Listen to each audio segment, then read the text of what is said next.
नमस्कार मित्रांनो, नोकरी इनसाइडर युट्यूब चॅनलवर आपल्या सर्वांचे स्वागत आहे। तर आज आपण या व्हिडिओमध्ये पोलीस भरती प्रश्नसंच 2020 साठी हा सराव प्रश्नसंच पाहणार आहोत। तर या संचामध्ये आपल्याला 2016, 2017 आणि 2018 या भरतीसाठी आलेले काही प्रश्न उत्तर आपण त्याच्या संदर्भ आणि स्पष्टीकरणासह पाहणार आहोत। चला तर व्हिडिओला सुरुवात करूया।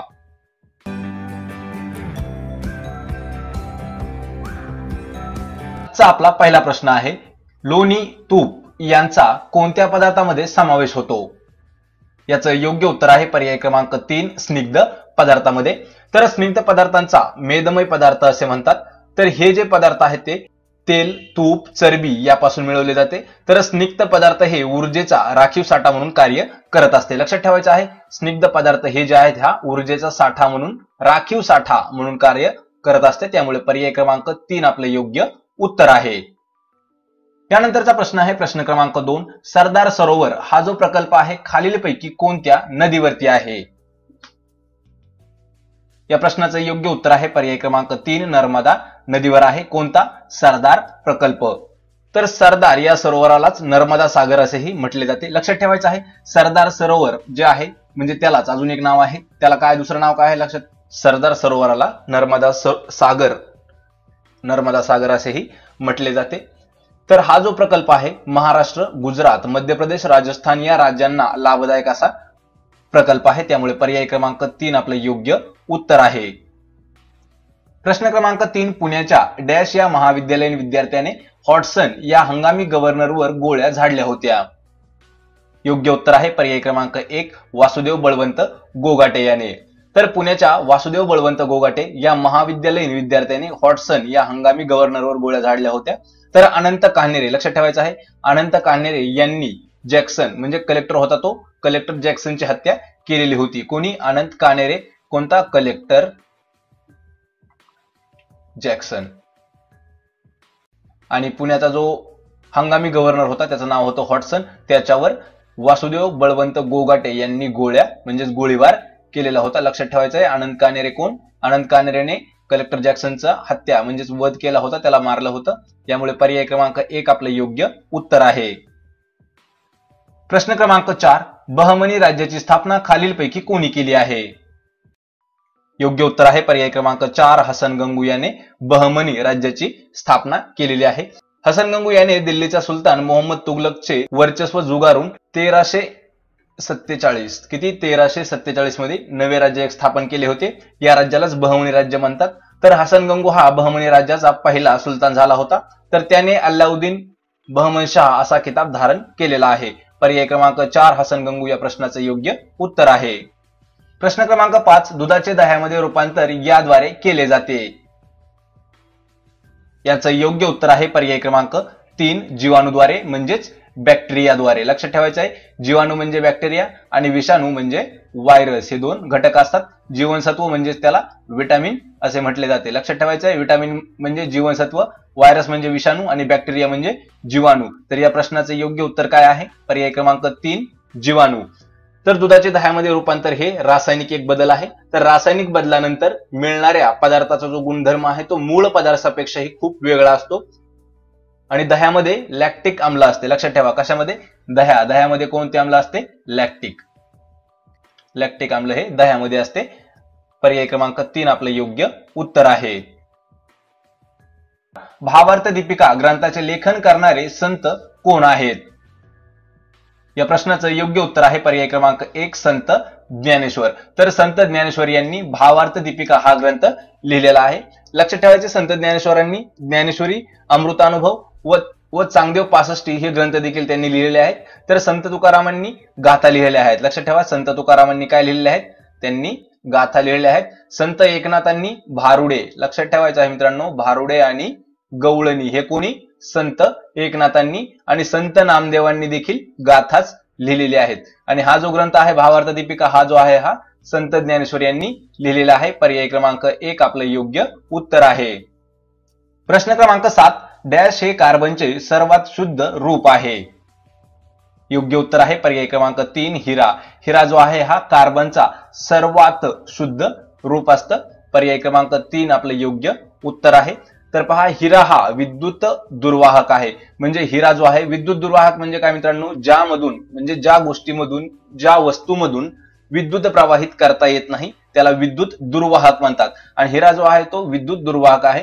हिऱ्यामध्ये प्रत्येक कार्बन अणुभोवती 4 अणू असतात. किती? 4 अणू. 4 अणू म्हणजे 4 ऍटम असतात. हिऱ्यावर आम्ल आणि अल्कली यांचा काहीही परिणाम होत नाही. तर शुद्ध कार्बनवर दाब देऊन उच्च तापमानात तापवल्यानंतर कृत्रिम हिरा तयार होतो. तर पहा, कृत्रिम हिरा कसा तयार होतो? शुद्ध कार्बनवर दाब देऊन त्याला उच्च तापमानात तापवल्यानंतर कृत्रिम हिरा तयार होत असतो. आणि पर्याय क्रमांक 3 आपलं योग्य उत्तर आहे, हिरा. प्रश्न क्रमांक 8, महाराष्ट्र शासनाची अलीकडच्या काळात जलसंधारणाची अत्यंत महत्वाकांक्षी योजना खालीलपैकी कोणती आहे? योग्य उत्तर आहे पर्याय क्रमांक 4, जलयुक्त शिवार. तर जलयुक्त शिवार योजनेअंतर्गत ओढे, नाले यावर जागोजागी बंधारे बांधून पाणी अडवण्याचे काम हाती घेण्यात आले आहे. तर या अभियानामुळे भूजल पातळीमध्ये वाढ झालेली आहे. पर्याय क्रमांक 4 योग्य उत्तर आहे. प्रश्न क्रमांक 9, ब्रिटिशांनी भारतात डॅश या युद्धाने राजकीय सत्तेची मुहूर्तमेढ रोवली होती. योग्य उत्तर आहे पर्याय क्रमांक 1, प्लासीची लढाई. तर प्लासीची लढाई 23 जून 1757, लक्षात ठेवायचं आहे 23 जून 1757 रोजी सिराज उद्दौला व इंग्रज यांच्यामध्ये झाली होती. तर या लढाईमध्ये इंग्रजांनी सिराज उद्दौलाचा जो सेनापती होता मीर जाफर यास नवाब पद देण्याचे आमिष दाखवून त्याला फितवले होते. प्रश्न क्रमांक 10, दक्षिणेतील विजयनगर राज्याची राजधानी खालीलपैकी कोणती होती? योग्य उत्तर आहे पर्याय क्रमांक 3, हम्पी. हम्पी जी होती ही विजयनगर जे राज्य होते या राज्याची राजधानी होती. कोणती? हम्पी. तर हरिहर व बुक्क यांनी दक्षिणेतील राजकीय अस्थिरतेचा फायदा घेत 1336 मध्ये, कधी? 1336 मध्ये विजयनगर स्थापन केलेले आहे. लक्षात ठेवायचे 1336 मध्ये विजयनगरची स्थापना झालेली आहे. आणि हरिहर हा विजयनगरचा पहिला राजा. लक्षात ठेवायचा, हरिहर विजयनगरचा पहिला राजा कोण आहे? तर हरिहर हा विजयनगरचा पहिला राजा होता. आणि विजयनगरची राजधानी ती होती ती हम्पी होती. त्यामुळे पर्याय क्रमांक 3 आपलं योग्य उत्तर आहे.